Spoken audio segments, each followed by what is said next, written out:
SSC 2025 এর biology final suggestion ক্লাসে তোমাদের সবাইকে স্বাগতম।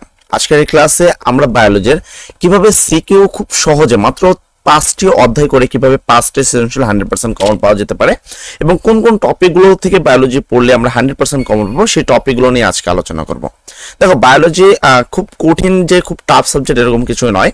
তুমি যদি বায়োলজিতে ঠিকঠাক ভাবে অধ্যায়গুলোকে একটু বাছাই করে পড়তে পারো, সেক্ষেত্রে কিন্তু তোমাকে অবশ্যই বায়োলজিতে একটা ভালো মার্ক তুমি খুব অনায়াসে অর্জন করতে পারবা।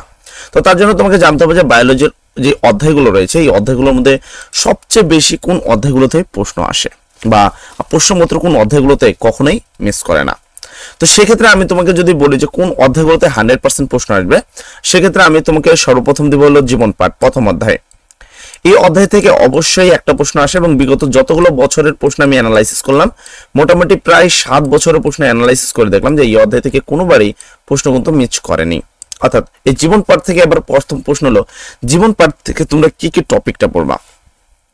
সেক্ষেত্রে আমি তোমাদের বলবো জীবন পাঠ থেকে তোমাদেরকে সর্বপ্রথম পড়তে হবে দ্বিপদ নামকরণ, তারপর শ্রেণীবিন্যাসের প্রয়োজনীয়তা, তারপর তোমাদের 5টা রাজ্য আছে যেমন মনেরা, প্রোটিস্ট, ফানজাই, প্লান্টি, অ্যানিমেলিয়া, এই যে বৈশিষ্ট্য 5টা রয়েছে এটা। এই জীবন পাঠের সবচেয়ে গুরুত্বপূর্ণ টপিক হলো এটা, ঠিক আছে। আর দ্বিপদ নামকরণ তোমাদের সৃজনশীল প্রশ্নে যে 5টা যে কিংডম রয়েছে এই 5টা কিংডম থেকে কিন্তু অবশ্যই তোমরা একটা সৃজনশীল প্রশ্ন কমন পাবা। বিশেষ করে এদের বৈশিষ্ট্যগুলো তোমাদেরকে ভালো করে জানতে হবে, কেননা প্রশ্নটা দেওয়া থাকলে তাদের বৈশিষ্ট্য, তাদের লক্ষণ, এই বিষয়গুলো কিন্তু প্রশ্ন করা হয়। এর পরবর্তী যদি আসে, এরপরে তোমাদের দ্বিতীয় অধ্যায়। এই দ্বিতীয় অধ্যায় কিন্তু তোমাদের খুবই, আমরা টোটাল 5টি অধ্যায় তোমাদের জন্য সিলেক্ট করে দিচ্ছি এবং এই 5টা অধ্যায় থেকে তুমি 100% গ্যারান্টি থাকো যে 5টা অধ্যায় অবশ্যই কমন পাবা। এবার তোমার কাজ কি, 5টা সিকিউ করা, মানে 5টা সৃজনশীল প্রশ্ন করা কিন্তু বায়োলজিতে খুব ইজি। তো এখানে তোমাকে দ্বিতীয় হিসাবে করতে হবে জীবকোষ ও টিস্যু, দ্বিতীয় অধ্যায়। তোমরা জেনে থাকবে যে এই অধ্যায়টা কিন্তু তোমাদের জন্য খুবই গুরুত্বপূর্ণ। আর এই অধ্যায়ের মধ্যে সবচেয়ে গুরুত্বপূর্ণ টপিকগুলো কি জীবকোষের মধ্যে। তো এখানে তোমাকে পড়তে হবে উদ্ভিদ ও প্রাণী কোষের মধ্যে পার্থক্য, মাইটোকন্ড্রিয়ার যে গঠন রয়েছে, মাইটোকন্ড্রিয়ার গঠন, মাইটোকন্ড্রিয়ার কাজে, মাইটোকন্ড্রিয়া সম্পর্কিত যাবতীয় কিছু। তারপর তোমাকে এখানে পড়তে হবে ক্লোরোপ্লাস্ট এর গঠন ও কার্যক্রম, তারপর নিউক্লিয়াসের গঠনটা তোমাকে পড়তে হবে, ঐচ্ছিক, অনৈচ্ছিক এবং হৃৎপেশি সম্পর্কে তোমাকে পড়তে হবে, জাইলেম, ক্লোয়েম এবং ফ্লোয়েম, নিউরন। এই যে কয়েকটা টপিক রয়েছে, এই কয়েকটা টপিক যদি তুমি দ্বিতীয় অধ্যায় থেকে পড়ো, তোমাকে আমি 100% গ্যারান্টি দিচ্ছি যে এখান থেকে তুমি একটা সৃজনশীল প্রশ্ন অবশ্যই কমন পাবা, ঠিক আছে। তো এই জন্য আমি এই দ্বিতীয় অধ্যায়কে খুবই গুরুত্বপূর্ণ রাখি। এরপরে যদি আমরা আসি যে এখানে কোষ বিভাজন, এই অধ্যায়টা কি পড়বো না। দেখো, অধ্যায়টা সহজ, তবে মাঝে মধ্যে প্রশ্ন আসে, আবার অনেক ক্ষেত্রে প্রশ্ন সুইংও করে। তাই এই অধ্যায়টা আমি পড়তে বললাম না, তোমরা এখানে পড়বা হলো জীবন ও শক্তি, যে অধ্যায়টা রয়েছে এই অধ্যায়টা পড়বা, 4 নম্বর অধ্যায়। তারপরে এখানে রয়েছে খাদ্য, পুষ্টি ও পরিপাক, এই অধ্যায়টা তোমাদের পড়তে হবে। মোটামুটি দেখো 4টা অধ্যায় কিন্তু হয়ে গেছে এবং এই 4টা অধ্যায় থেকে অবশ্যই তুমি 4টা প্রশ্ন 100% কমন পাবা। এরপর তুমি পড়বা রেচন প্রক্রিয়া, খুবই ছোট্ট একটি অধ্যায় এবং এই অধ্যায় থেকে অবশ্যই 5 পৃষ্ঠার মনে হয় একটা অধ্যায়। এই 5 পৃষ্ঠার মধ্যে প্রতি সালে কিন্তু প্রশ্ন আসে। তো এই যে 5টি অধ্যায় তোমাকে সিলেক্ট করে দিলাম, এই 5টি অধ্যায় যদি তোমরা পড়ে যাও তাহলে অবশ্যই তোমরা কিন্তু কমন পাবা। তাই তোমাদের সবাইকে এই 5টি অধ্যায় খুব ভালো করে পড়তে হবে। আর পাশাপাশি যদি আরো কিছু অতিরিক্ত কিছু পড়তে চাও, আর একটু ভালো পড়তে চাও, সেক্ষেত্রে আমি তোমাকে বলবো যে জীব প্রযুক্তি যে রয়েছে এই অধ্যায়টা তুমি পড়তে পারো 2 স্টার উপলক্ষে। এবার আমি এখানে প্রত্যেকটা টপিক সম্পর্কে বলবো, আগে আমি এখানে আসি। তো আমাদের প্রথম অধ্যায় কমপ্লিট, দ্বিতীয় অধ্যায় কমপ্লিট করেছি।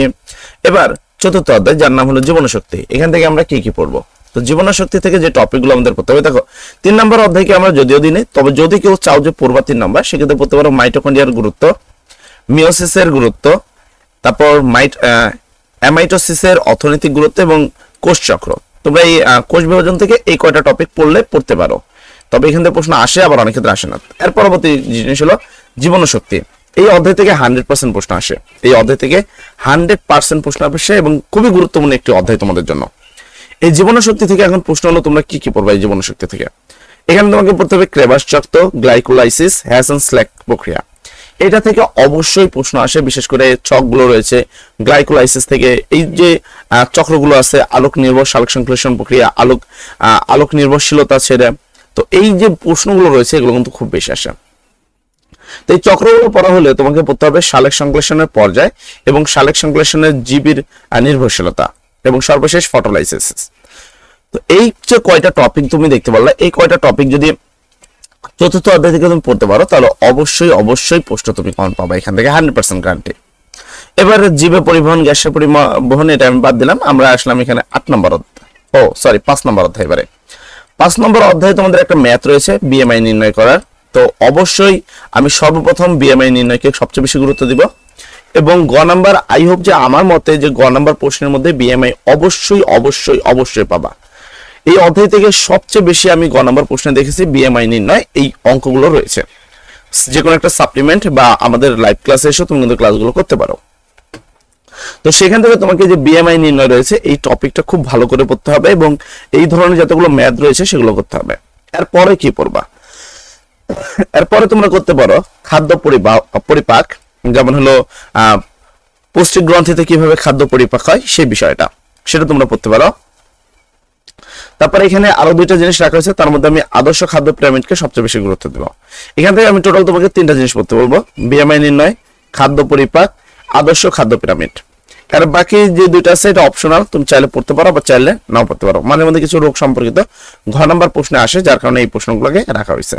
ঠিক আছে, তো মোটামুটি আমাদের কিন্তু 4টা অধ্যায় হয়ে গেছে। এবার লাস্ট অধ্যায় হিসাবে আমি পড়তে পারি হলো 8ম অধ্যায়, যে অধ্যায়টির নাম হলো রেচন প্রক্রিয়া।